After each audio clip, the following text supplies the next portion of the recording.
So one of the many wonderful things about youth ministry that I have is discovering the relationships that you have developed with your students, the culture that you create, the boundaries and the rules and everything that comes with it. And it's one really crazy thing, and it's actually kind of draining. I love what I do, and I've been doing it for several years now.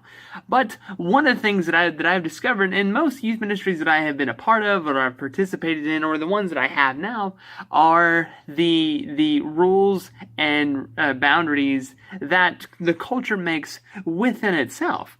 One of them has been one of those rules and boundaries that has been passed along through many youth ministries throughout the entirety of youth ministries since like 15, 14, 17, 18, 19 something. This is the rule that you are going to learn today. The rule of the seat check. As a disclaimer, this rule does not work for primarily all youth ministries, just the one that I'm currently in right now. This rule could work for, say, things like meetings or businesses or weddings or heck, even church pews if you have fun with it. But this works for us, and this is what the rules are. Anyway, enjoy!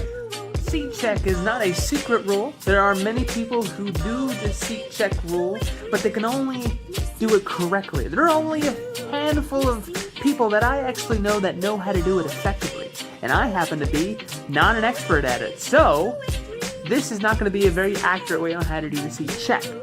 I know some really good ways on how to keep the seat check a secret rule, and a very loyal rule at that, within your ministry. So let me explain it to you quite simply.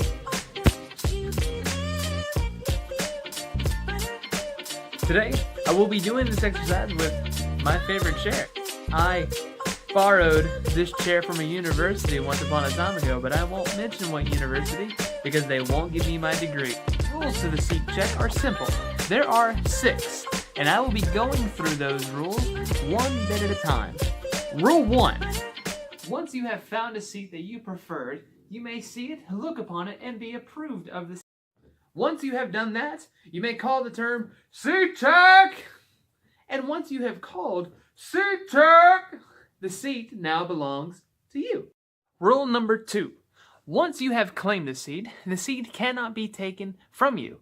Once you have called seat check, you may get up and move around. Someone has claimed seat check for that seat, you, another individual, cannot sit in that seat because of the invisible force field that reads seat check prior to you sitting there, because it belongs to somebody else. Oh look, an open seat!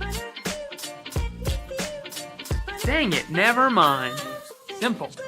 Rule 3 requires 2 seats. If the previous person has sat in the first seat and has claimed seat check, the seat then belongs to them. However, the rules can be changed a little bit.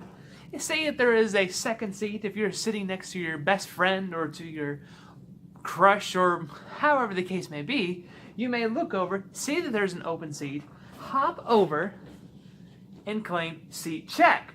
Once you claim seat check, the previous seat no longer belongs to you. Claiming multiple seats does not count either. Say I have a couch and I have all the seats to myself. I could just sit on one seat and say seat check and prop my feet up and say seat check, and all of these seats will be filled. However, that is illegal and a disqualification. You must be respectful to leave your butt cheek on one cushion so that other people might sit next to you.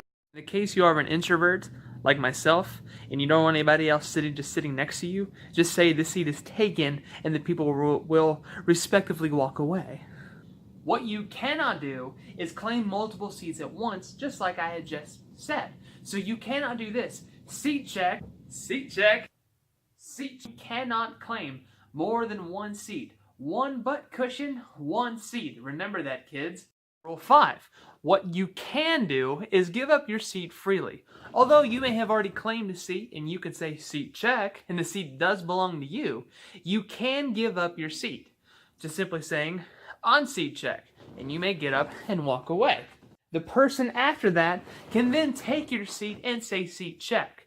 The person that has left the seat cannot have their seat back. For example, hey, I want my seat back. I claimed seat check and then I didn't, and I want my seat back. Sorry, kiddo, you have given up your seat freely, and now it belongs to me, and that's how the government works. Rule number 6 is probably the most important rule out of all of the rules. Although you have claimed your seat, although you cannot take multiple seats, and although nobody can sit with you if you have one butt cheek per seat, this part of the rule is probably the most important. In order to make a seat check, there has to be an eyewitness account. There has to be somebody else in the room in order to make an account for the seat check. Otherwise, the seat check does not count. It's kind of like when your friend leaves you for a week and they said, "Dude, I did this awesome thing. Did you get any picture of it?" "No, I didn't." Then it never happened. Same way with the seat check. It has to be in front of an eyewitness. You cannot be in one person for one room and say seat check when there is nobody there. Seat check! Yeah, that's gonna stay. That does not count. Somebody else has to be in the room in order for the seat check to take place. Seat check! Did you get that, Billy? I got you, dude. The rules of the seat check. If there are any rules that I have missed, make sure you put them down below so to inform me that I may have missed something. If you've also liked this video, don't forget to do that YouTube thing and just like, subscribe, whatever it is that you have to do so that you can watch more videos much like this one. If there's anything else you guys would like me to see, please let me know that as well.